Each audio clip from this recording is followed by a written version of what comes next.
सुरक्षा बलों के एक्शन से नक्सलियों में खौफ।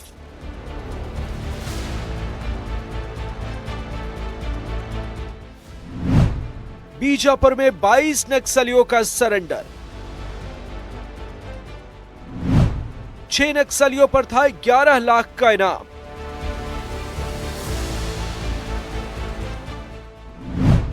सुकमा में बड़ी मात्रा में हथियार बरामद। डीआईजी और एएसपी के पीछे कतार में खड़े इन नक्सलियों से कभी पूरा इलाका डरा और सहमा रहता था। खून की होली खेलने वाले ये नक्सली अब समाज की मुख्य धारा में जुड़ने के लिए तैयार है। एक तरफ नक्सलियों के खिलाफ सरकार ने मेगा प्लान तैयार किया है कि जल्द ही भारत को नक्सल मुक्त बनाया जा सके, तो वहीं बार बार इनसे समाज की मुख्य धारा में जुड़ने का आह्वान किया जा रहा है और इसके लिए सरकार सरेंडर नीति लेकर आई है, जिससे प्रभावित होकर अब ये नक्सली समाज की मुख्य धारा में लौटने के लिए तैयार है। माओवादी विचारधारा को छोड़ करके जो मेन विचारधारा में शामिल हुए हैं, इनका बहुत बहुत स्वागत है। बीजापुर पुलिस और केंद्रीय रिजर्व पुलिस बल पूरे बीजापुर में नए कैंप स्थापित कर रही है और साथ ही साथ हम लोग विकास का कार्य, रोड, सड़क और चिकित्सा की सुविधा दे रहे हैं, जिसके कारण जो पब्लिक है उनकी सोच में बदलाव आया है।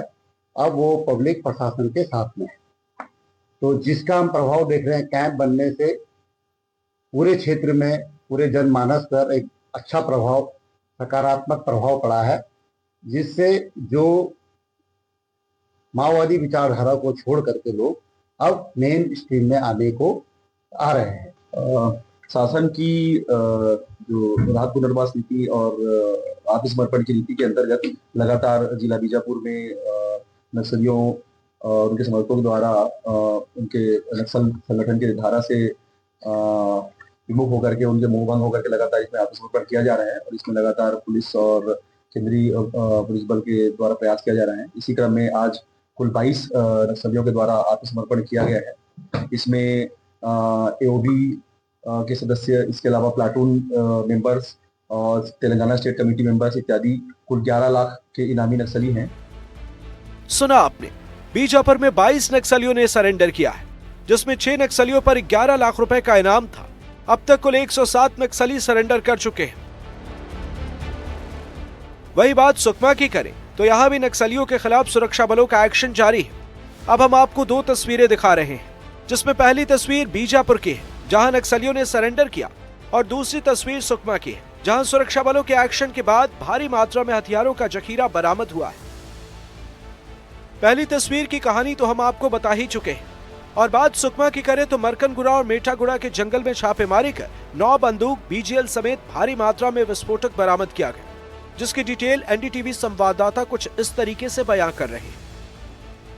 तरह से जो सामान मिले हैं, इससे अंदाजा लगाया जा रहा है कि माओवादी किसी बड़ी घटना को अंजाम देने के फिराक में थे और खास करके जो सुरक्षा बल के जवान गश्त पर निकलते हैं, उन्हें एम्बुश में फंसाकर उन्हें नुकसान पहुंचाना चाहते थे, लेकिन सुरक्षा बलों ने माओवादियों के मंसूबों पर पानी फेरते हुए एक बड़ी कामयाबी मिली है और माओवादियों को एक बड़ा नुकसान हुआ है। छत्तीसगढ़ शासन की नक्सल उन्मूलन नीति और नियत नल्लानार योजना की वजह से नक्सली लगातार सरेंडर कर रहे हैं। ये योजना नक्सल प्रभावित इलाकों में शांति और विकास को बढ़ावा देने के लिए बनाएगी, जो कि अब कामयाब होती दिख रही है। और जो नक्सली इस योजना से प्रभावित नहीं हुए और लगातार हिंसा के रास्ते पर चल रहे हैं, उनके खिलाफ सरकार सख्ती से एक्शन लेकर उनके समूल नाश के लिए लगातार ऑपरेशन चला रही है। इसी के तहत छत्तीसगढ़ में सिर्फ 80 दिनों में सुरक्षा बलों ने 113 नक्सलियों को मार गिराया है, जिनमें से 91 बीजापुर में मारे गए। पिछले साल बस्तर डिवीजन में 287 माओवादियों को मार गिराया गया था, जिसे देखकर यह कहना शायद अतिशयोक्ति नहीं होगी कि जल्द ही अब नक्सल मुक्त छत्तीसगढ़ बन सकेगा। बीजापुर से एनडीटीवी के लिए पंकज भदौरिया और सुकमा से सलीम शेख की रिपोर्ट। तो लगातार जवान एक्शन मोड में दिखाई दे रहे हैं और नक्सलियों को भी ये नजर आ रहा है, ये समझ चुके हैं और इसी के चलते कई जगहों पर खौफ भी नक्सलियों के बीच देखने को मिल रहा है। कितना खौफ है और कितना ज्यादा सहमे हुए हैं, स्ट्रैटेजी क्या अपनाई जा रही है, यही समझने के लिए आज हमारे साथ चर्चा में खास मेहमान जुड़ चुके हैं। एमपी नथानियल रिटायर्ड आईजीपी हैं और सीआरपीएफ के हमारे साथ जुड़ चुके हैं। डॉक्टर पीके मिश्रा हमारे साथ जुड़ चुके हैं, जो कि रिटायर्ड एडिशनल डीजीपीएसएफ हैं। निर्मल कौर जी हमारे साथ जुड़ चुके हैं, रिटायर्ड रिटायर्ड आईपीएस हैं और साथ ही साथ सहयोगी सलीम शेख हमारे साथ जुड़ चुके हैं। सबसे पहले आप सभी मेहमानों का बहुत बहुत स्वागत है हमारे इस खास कार्यक्रम में। सलीम, सबसे पहले मैं आपकी ओर आना चाहूंगी क्योंकि जमीनी हकीकत सबसे पहले पता हो, ये बहुत अहम होता है। फिलहाल में क्या कुछ? जिस तरह से माओवादियों के खिलाफ जो ऑपरेशन बस्तर में चलाए जा रहे हैं, इससे अंदाजा लगा सकते हैं कि जो सफलताएं मिल रही हैं, इससे साफ नजर आ रहा है कि सरकार बेहद इस पर अभी किसी तरह की कोई दो राय की स्थिति में नहीं है। सीधे पॉइंट पर ही काम करना चाहते हैं और सीधे माओवाद को खत्म करना चाहते हैं। और जिस तरह से केंद्रीय गृह मंत्री ने मार्च 2026 को माओवाद खत्म करने का जो गाइडलाइन या कहें कि दावा जो किया है, वो उस पे बस्तर पुलिस आगे बढ़ते नजर आ रही है। और छत्तीसगढ़ राज्य गठन होने के बाद बीते 24 साल में ये पहला मौका होगा जहां सरकार और प्रशासन, पुलिस चारों तरफ से हर एजेंसी इस पे माओवाद को खत्म करने का काम कर रही है। पहला मौका है।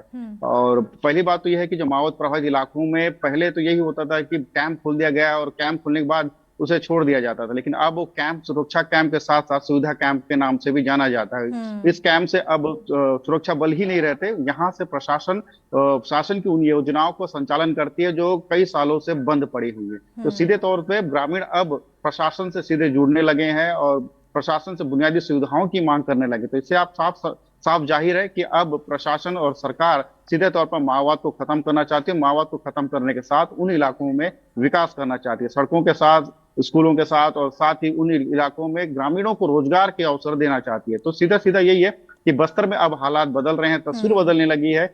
लोग अब ग्रामीण सरकार के साथ और प्रशासन के पक्ष में आकर क्षेत्र का विकास करना चाहते हैं। बिल्कुल। नथानियल जी, आपकी ओर आना चाहूंगी। साहब, आप यहाँ पर देखने को मिल रहा है कि सबसे अच्छी चीज़ ये हो रही है कि अब ग्रामीणों को सुरक्षा बलों में काफ़ी ज़्यादा भरोसा है, उनके द्वारा उठाए गए कदम में वो भरोसा जता रहे हैं और साथ ही साथ नक्सलियों को भी ये नज़र आ रहा है जिससे खौफ पनपता हुआ दिखाई दे रहा है। अहम चीज़ यहाँ पर यह है कि 80 दिनों में 113 नक्सली ढेर किए गए हैं।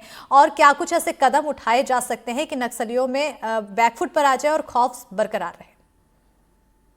सबसे बढ़िया बात तो यह है कि अभी सरेंडर करने लग गए हैं काफी तादाद में। इस सरेंडर को बिल्कुल जारी रखना चाहिए ताकि और भी जो नक्सलवादी हैं वो इससे प्रोत्साहित होकर वो आगे आएं और सरेंडर करें। कौन इंसान नहीं चाहता कि वो एक अच्छे मकान में रहे, बच्चों के साथ रहें और अपना कुछ कमाई करके जिंदगी अपना निकाले। तो ऐसे इन लोगों को प्रोत्साहित करके इनको मेन स्ट्रीम में लाना बहुत जरूरी है।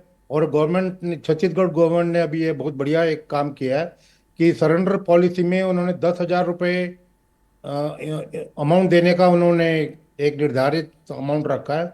इसके अलावा उनको ट्रेनिंग भी दिया जाएगा, मकान भी दिया जाएगा, एजुकेशन भी दिया जाएगा। इससे काफ़ी बड़ी उनको प्रोत्साहित होने का मौका मिलेगा और आगे और भी लोग आएंगे सरेंडर करने के लिए। लेकिन ये तो बात सही है कि सरेंडर भी हो रहे हैं और काफ़ी मारे भी गए पिछले 1-2-3 महीने में करीबन 113 आदमी मारे गए हैं। तो अब जो है इनके पास सिर्फ यही चारा है कि या तो सरेंडर करें या तो ये जंगलों में रहते हैं तो मारे जाएंगे। और ज़्यादातर जो फॉरवर्ड ऑपरेटिंग बेस हमारे सीआरपीएफ के सब जगह लगा दिए गए हैं। 182 पिछले 1-2 साल में लगाए गए हैं, जिससे कि जो सीआरपीएफ के जवान हैं उन लोगों का संपर्क गांव वालों के साथ हो रहा है। अभी एक कनेक्ट बन गया है बिटवीन द गवर्नमेंट और गांव वालों के बीच में। तो उससे जो है गांव वाले भी अपने लिए जो उनकी मांग है वो सीआरपीएफ वालों को रख सकते हैं और सीआरपीएफ वाले आगे उस चीज को बढ़ाते हैं। इससे क्या होगा, डेवलपमेंट और ज्यादा तेजी से बढ़ेगी। अभी पानी, बिजली, मकान ये सब तो आ गया, शिक्षा भी शुरू हो गया, एजुकेशन जितने भी पहले स्कूल बंद थे वो सब खुल गए हैं। तो इससे क्या है, बच्चों के अंदर भी वो एक गुण आ गया कि हमने पढ़ाई करना है और आगे कुछ बनना भी है। तो इससे एक फायदा ये भी है कि नक्सलवादियों के लिए जो रिक्रूटमेंट ये लोग करते थे इन गांव वालों के बीच में से वो बंद हो गया और बच्चे जो है उनका ध्यान आकर्षित दूसरे तरफ हो गया। अब ये है कि सीआरपीएफ और बाकी जो सुरक्षा बल हैं उनको ज़्यादा जोर देना है कि ये जो यंग लड़के हैं, जो बच्चे हैं, इन लोगों को ज़्यादा ध्यान दें और इनको स्पोर्ट्स में, एजुकेशन में और बाकी तरीकों से इनका ध्यान ऐसे चीजों में बटाएं जिससे कि देश की उन्नति हो। बिल्कुल। तो यहाँ ऐसे पर करने से काफी फायदा हो सकता है। बिल्कुल बिल्कुल डाइवर्जन के माध्यम से यहाँ पर एक फायदा मिल सकता है और एक बहुत ही अच्छी बात यहाँ पर देखने को मिली है। एक अच्छी बात यह भी है कि जिस तरह से भरोसा ग्रामीणों को प्रशासन पे हो रहा है, सुरक्षा कर्मियों पे हो रहा है, वहीं दूसरी तरफ कम्युनिकेशन भी बिल्ड हो रहा है, जिसकी वजह से विकास और भी ज्यादा आगे बढ़ रहा है। हमारे सहयोगी पंकज भदौरिया भी जुड़ चुके हैं, आपके पास आऊंगी। उससे पहले मैं डॉक्टर पीके मिश्रा जी आपकी ओर आना चाहूंगी। देखने को मिल रहा है कि जिस तरह से लगातार सुरक्षाकर्मी एक्शन ले रहे हैं, कई माओवादियों के ठिकाने हैं जिन्हें क्षतिग्रस्त किया गया है, कई बड़े नेता हैं जिन्हें मार दिया गया है, लेकिन उसके बाद भी इन तक जो स्ट्रैटेजी है वो पहुंच रही है, इन तक कई रुक रुक के ताकत पहुंच रही है। आखिर ये कैसे संभव हो पा रहा है? स्मिता, मैं क्लियरली बताना चाहता हूं कि जिस तरीके से आप लास्ट 3 मंथ्स ही देख लीजिए, जिस तरीके से एंटी नक्सल ऑपरेशन हो रहा है, पर्टिकुलरली छत्तीसगढ़ में, उड़ीसा में और आंध्र में, और इन तीनों स्टेट के बॉर्डर में, और उसके साथ जिस तरीके से कोऑर्डिनेटेड स्टेट ऑपरेशंस हो रहा है और इस बॉर्डर एरिया में, ऐसा कभी देखने को नहीं मिला था। ठीक है, अभी रिसेंटली हमारा डीआरजी जवान शहीद हो गया। मैं एक चीज बताना चाहता हूं अस्मिता, ऑपरेशनल कैजुअलिटी हो सकता है, और आजकल जो है 1 या 2 का केस हो रहा है जिसमें वो आजकल एम्बुश तो वो कर नहीं सकते, इम्प्रोवाइज्ड एक्सप्लोसिव डिवाइस वो लगाते हैं ताकि हमारे जवान जो है उसमें फंस जाए। इसके सिवाय जो उनका जो अटैक होता था, उनका जो इंफॉर्मेशन मिलता था जो ट्राइबल एरिया से और गांव वालों से, वो अभी बिल्कुल ही नहीं मिलता है। और दूसरा है, मैं क्लियरली बताना चाहता हूं, अभी हिडमा जो है, उनका जो नंबर 1 लीडर है हिडमा, वो भी किसी भी हालत में कभी भी अभी पकड़ा जाएगा, क्योंकि आंध्र छत्तीसगढ़, उड़ीसा छत्तीसगढ़ बॉर्डर में तकरीबन 125 से 130 गांव जो है, इसको मैपिंग करके, उसका सर्वे करके, उसको ड्रोन में निगरानी रखा गया है, और उसमें ऑलरेडी टास्क फोर्स डिप्लॉय किया गया है जो कि ड्रोन से कम्युनिकेशन उनके साथ है, और कोई भी मूवमेंट इस 125 गांव जो बॉर्डर में होगा, इमीडिएट वो टास्क फोर्स वहां पर ऑपरेशन के लिए जाएगा। तो अब मैं एक चीज बताना चाहूँ अस्मिता, ठीक है, जब हम ऑपरेशन करते हैं 100 में से 99% अभी जो है सफल होते हैं, उसमें 1% ठीक है, इम्प्रोवाइज्ड एक्सप्लोसिव डिवाइस में कभी कभी हमको नुकसान लेना पड़ता है। इसमें क्लियरली मैं बताना चाहता हूं कि ये जो 31 मार्च 2026 आएगा, जो शाह जी बताए हैं, अमित शाह जी बताए हैं, इतना तक नहीं जाएगा छत्तीसगढ़। बहुत पहले ही नक्सलाइट्स पूरा खत्म होंगे छत्तीसगढ़ में, और छत्तीसगढ़ पहला स्टेट होगा जिसमें कि नक्सल मुक्त छत्तीसगढ़ होगा। क्योंकि अभी आईजी सीआरपीएफ भी बता रहे थे, रिटायर्ड, और अपना जो फील्ड ऑफिसर भी बता रहे थे, क्योंकि जिस तरीके से ऑपरेशन चल रहा है, जिस तरीके से ट्राइबल एरिया में इंफॉर्मेशन अभी सिक्योरिटी फोर्स को मिलता है, और एक चीज है, जिस तरीके से हमारा डेवलपमेंट विकास हो रहा है, और जो और जैसा सरेंडर पॉलिसी, एक तो छत्तीसगढ़ का सरेंडर पॉलिसी भी देखना चाहती है, इसी वजह से सरेंडर काफी हो रहे हैं। मैं एक चीज बताना चाहता हूँ, सिर्फ छत्तीसगढ़ में नहीं, अभी ओडिशा में भी, मलकानगिरी में भी सरेंडर होना शुरू हो गया। काफी नक्सलाइट सरेंडर करिए, उन्होंने भी छत्तीसगढ़ को उन्होंने सपोर्ट किए हैं, उसी टाइप का सरेंडर नीति अपनाए हैं, जिसके वजह से ओडिशा में जो है मलकानगिरी एरिया में काफी नक्सलाइट सरेंडर किए हैं। इसका मतलब यह उठता है, उनको पता लग गया कि उनको मुख्य धारा में आना ही पड़ेगा, क्योंकि न्यू रिक्रूटमेंट करने के लिए कोई युवक या युवती ट्राइबल एरिया में इच्छुक नहीं है, क्योंकि उन्हें पता है विकास हो रहा है, स्कूल्स खोल रहे हैं, हॉस्पिटल्स खोल रहे हैं, कम्युनिकेशन हो रहा है, दोनों कम्युनिकेशन, तो रोड कहीं ना कहीं यहाँ पर यही कम्युनिकेशन समझा प्लस जाए वायरलेस कि कम्युनिकेशन। नक्सलियों को भी ये एहसास होने लगा है कि अब बैकफुट पर हमें एक ना एक दिन आना पड़ेगा। अंतिम कोशिशों में लगे हुए हैं नक्सली। निर्मल जी, आपकी ओर आना चाहूंगी। जैसा कि अभी मिश्रा जी भी कहते हुए नजर आए और कई बड़े नेताओं ने भी ऐसी सेम बात कही है कि बहुत पहले ही जो लक्ष्य है वो पूरा हो जाएगा। लेकिन अहम चीज यहाँ पर यह देखने को मिल रही है कि जिस तरह से विकास पहुंच रहा है, ग्रामीण इलाकों में जंगल के आसपास पहुंच रहा है, तकनीकी का सहारा भी लिया जा रहा है, आम लोग ले रहे हैं लेकिन नक्सली भी ले रहे हैं, और इसका तोड़ कैसे निकाला जा सके? देखिए, अगर उनके वो शेर तो हम सवा शेर, वो जो तकनीक अपना रहे हैं, सच है कि पहले हम लोग तकनीक में उनसे पीछे थे, एक्यूत्रमों में उनसे पीछे थे। उनके पास स्नाइपर राइफल होती थी, अपने पास 303 होती थी। अब वो स्थिति नहीं है। अब अगर वो टेक्नोलॉजी जानते हैं तो हम लोग भी जान रहे हैं। जितना उनके पास इंट है या जितना उनके पास टेक्निकल नो हाउ है, उससे ज्यादा ही हमारे पास भी है। बिल्कुल। सीएपीएफ तमाम लगी हुई है, देखिए सीआरपीएफ लगी है, बीएसएफ लगी है, और आईटीबीपी की भी कई बटालियन लगी हैं। जो स्थानीय जैसे जगुआर लगे हुए हैं झारखंड में, डीआरजी लगा हुआ है छत्तीसगढ़ में, ऐसे सब जगह मध्य प्रदेश में भी उनकी अपनी स्पेशल टास्क फोर्स है। यहाँ से ग्रे हाउंड लगे हैं, सब लोग लगे हुए हैं और चारों तरफ से उनको खदेड़ा जा रहा है। तो इस तरह अगर कोम्बिंग होती रही, सर्चिंग होती रही और एम्बुश होते रहे तो वो उनको समझ में आ जाएगा कि अब उनका ज्यादा दिन ये दाल गलने वाली है नहीं, क्योंकि उनको ऑलरेडी समझ में आ रहा है।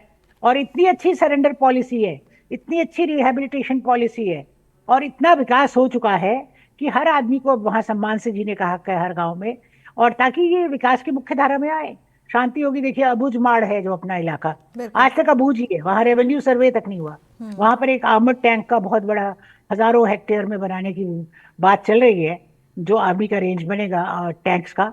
अगर वो सब होता है, उसके लिए पहले आपको रेवेन्यू सर्वे करवाना पड़ेगा। रेवेन्यू सर्वे के बिना तो संभव नहीं है। आप क्या दीजिएगा उनको? आपके पास खाता खतरा नंबर कुछ है ही नहीं, कहाँ से कहाँ तक दीजिएगा? लोकल्स का क्या कीजिएगा? और ये बात है कि नक्सल का सफाया तो अब खत्म है। आप देखिए कहाँ ये कॉल दे पाए पोलिंग बॉयकॉट का भी। हर बार कहते थे कि आप इलेक्शन में वोट नहीं देंगे, पिछले 2 इलेक्शन से तो ऐसा नहीं हुआ, स्थानीय पंचायत इलेक्शन में भी ऐसा नहीं हुआ। अब उनका वो आखिरी सांस ले रहे हैं, मरणासन जिसे कहते हैं कि मरणासन है नक्सलवाद, और बस थोड़ा सा एक और हिम्मत कर ले। जैसे जैसे सर्चेज हो रही हैं, कोम्बिंग हो रहे हैं, पेट्रोलिंग हो रही है, चारों तरफ से वो लोग घिरा रहे हैं, सरेंडर कर रहे हैं बड़े बड़े लोग। आज देखिए कितनी शांति से खड़े हैं, आपने जो अभी पहले विजुअल दिखाए कि एसपी और डीआईजी के पीछे वो शांति से खड़े हैं, जिनके नाम पे पूरा इलाका पहले कांपता था। पूरा इलाका थर थर कांपता था ऐसे लोगों के नाम से कि आ गया या कुछ मैसेज भेज दिया तो पता नहीं क्या होगा। पुलिस वाले भी डरते थे, चौकीदार भी डरते थे, लोकल लोग भी डरते थे, सब डरते थे कि गांव में अगर ऐसा संदेशा इस आदमी के नाम से आ गया, चाहे झूठा आया चाहे सच्चा आया, तो वो करना ही पड़ेगा। आज वो लोग बैकफुट पर क्या पूरा मतलब समर्पण कर चुके हैं, समर्पण कर दिया उन लोगों ने। और मुझे लगता है जो इक्का दुक्का कुछ बाकी है। और जहां तक हिड़बा की बात कर रहे थे, हिड़बा का पकड़े जाना भी ना हो, it is a matter of time, समय का है। देखिए कालचक्र जो है ना, अब उनके खिलाफ हो गया है। वो लोग पकड़े जाएंगे और जल्दी ही नक्सलवाद का खात्मा होगा।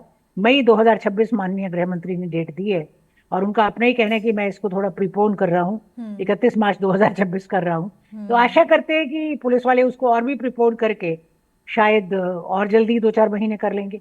और इसको अगर सघनता से जो अभियान चल रहा है, इसी सघनता से, इसी निष्ठा से, इसी सिंसियरिटी से अगर ये अभियान चलता रहा और इसी जिसे कहते हैं ना, इसी शिद्दत से चलता रहा,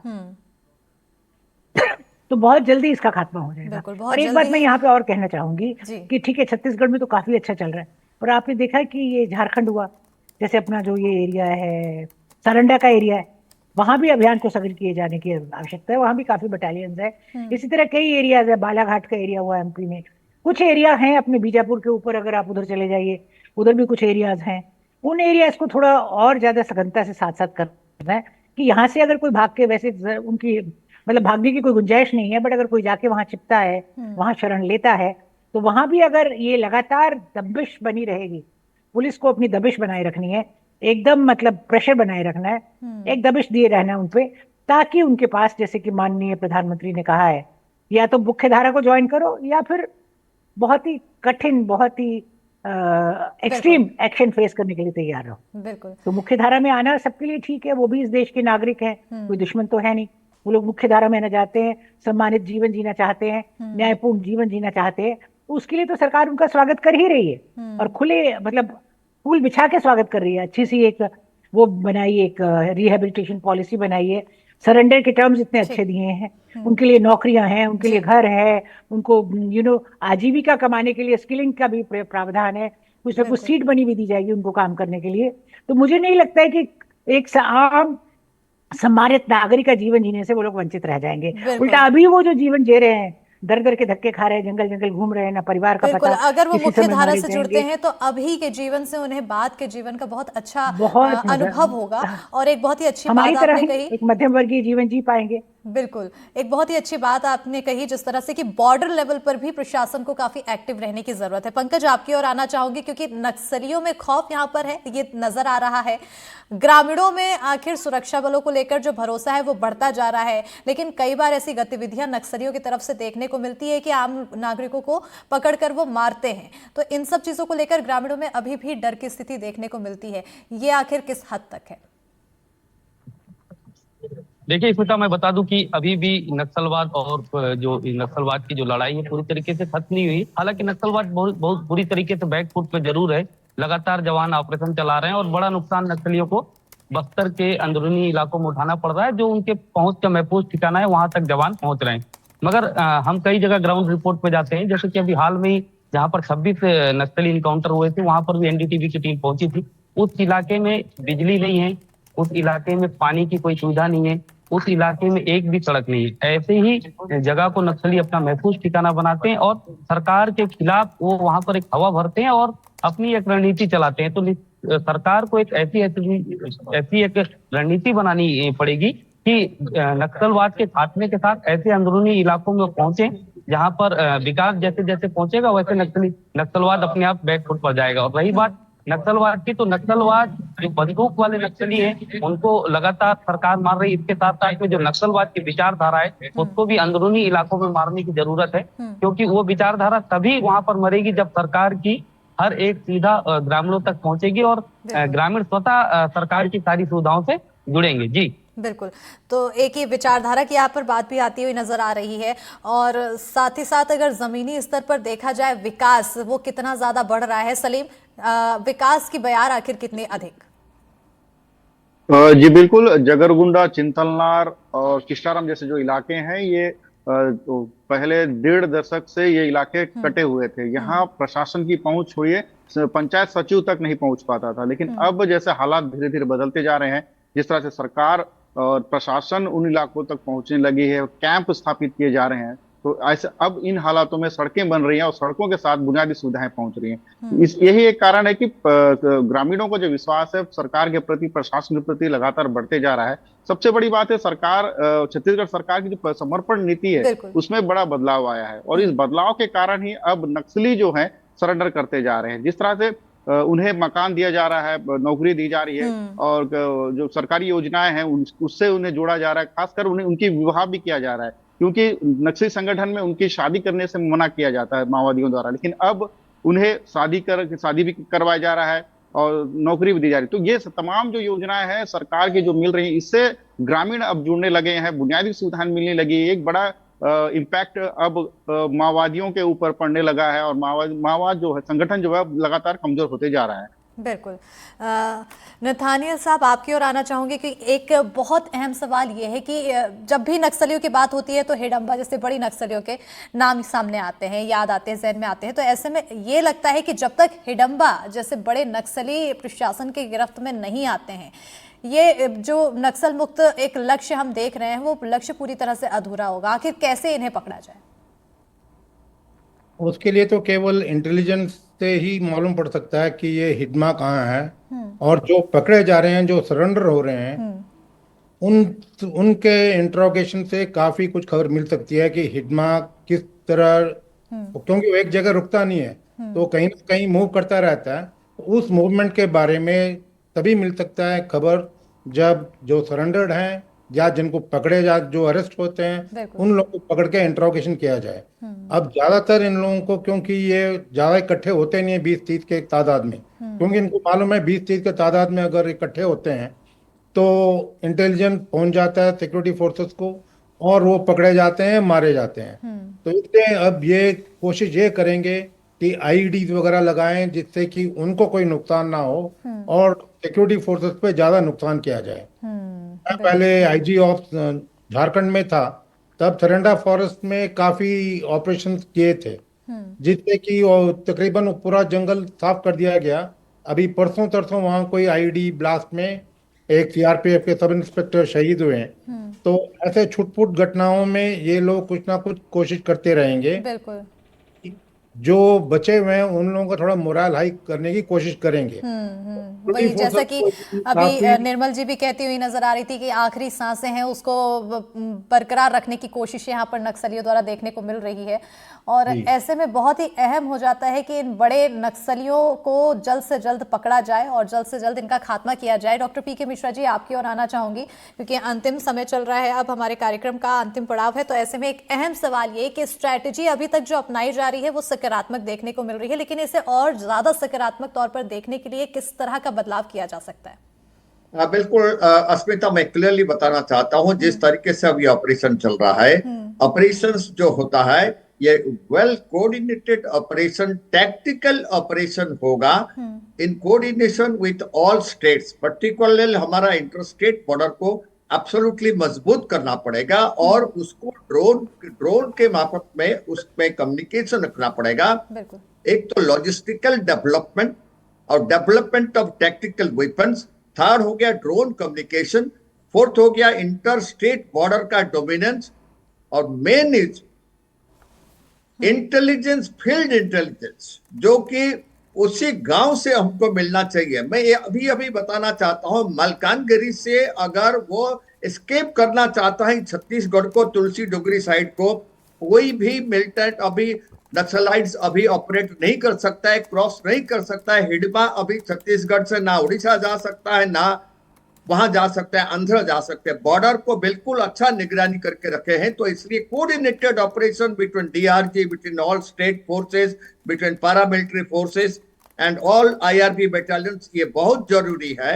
और मेन चीज है, हमारे जो गांव, जितने गांव हैं हमारे अबुस्मार में, सभी गांव के जितने हमारे लोग हैं उनके साथ अच्छा रिलेशन अगर रखेंगे हम, तब उनसे इंफॉर्मेशन हमें मिलेगा। और मेन चीज है, जब हम डेवलपमेंट करेंगे, विकास करेंगे, डेवलपमेंट यहाँ पर तभी होगा जब कम्युनिकेशन एक स्ट्रॉन्ग बिल्ड होगा और कम्युनिकेशन के माध्यम से ही लोग अपनी बात यहाँ पर रखते हुए नजर आएंगे। बहरहाल, इस चर्चा में शामिल होने के लिए आप सभी मेहमानों का बहुत बहुत शुक्रिया। अब क्योंकि अब समय पूरा हो चुका है, ऐसे में इस कार्यक्रम को समाप्त करना पड़ेगा, लेकिन बहुत ही अच्छी बात यहाँ पर देखने को मिली कि बाउंड्रीज और कम्युनिकेशन, बाउंड्रीज लेवल पर प्रशासन को अलर्ट और कम्युनिकेशन बिल्ड करने की जरूरत। और इसी के साथ इस खास कार्यक्रम में फिलहाल इतना ही।